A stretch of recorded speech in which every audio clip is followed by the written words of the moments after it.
So one day in seminary, I found myself on the phone with former Archbishop of Canterbury, Rowan Williams. And I was reading his book, Where God Happens. In this class on Anglicanism, we were looking at also some Christian spirituality. And I found myself asking him the question, how is it that you pray? What is your daily practice? He told me first thing in the morning, he wakes up and he has 20 minutes of contemplative prayer. And in that prayer, he uses what's called the Jesus prayer as a way of centering himself and finding God in the midst of that time. And he said there's one really great book on it by Bishop Simon Barrington Ward, and it's called the Jesus Prayer. So I'll link both of those books in the description, but I did want to just explain how we might benefit from something like the Jesus Prayer. It's one sentence and it's a repeated prayer. And it goes like this: Jesus Christ, Son of God, have mercy upon me, a sinner. That's all it is. And the idea is that by repeating this over and over again, we would be drawn into the presence of God. And slowly over time, we'll actually be made near to God. And you're invoking the Trinity, you are asking God to be made known to you, and you're also willingly kind of presenting yourself to God.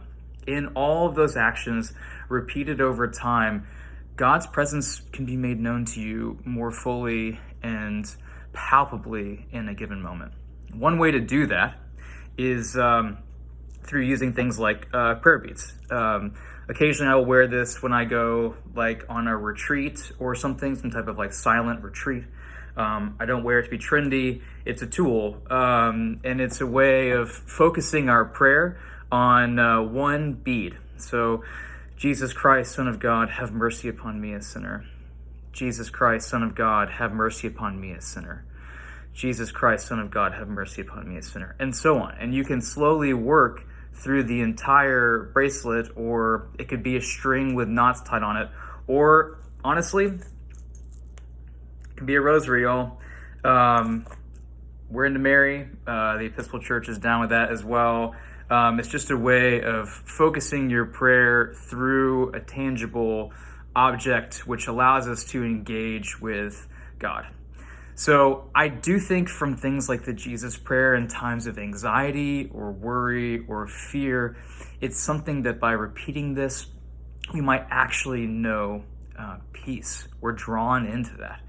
And another way you can do this is through, and I think this is how Archbishop Rowan Williams prays this, it's through like a breath prayer. So you'll breathe in, Jesus Christ, Son of God, and then you breathe out, have mercy upon me, a sinner.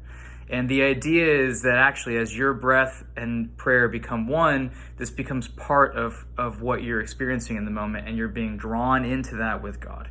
You're being drawn into the embrace of God in that prayer. So perhaps the Jesus Prayer can be something that we can try as a way of centering ourselves, calming ourselves, and practicing the presence of God.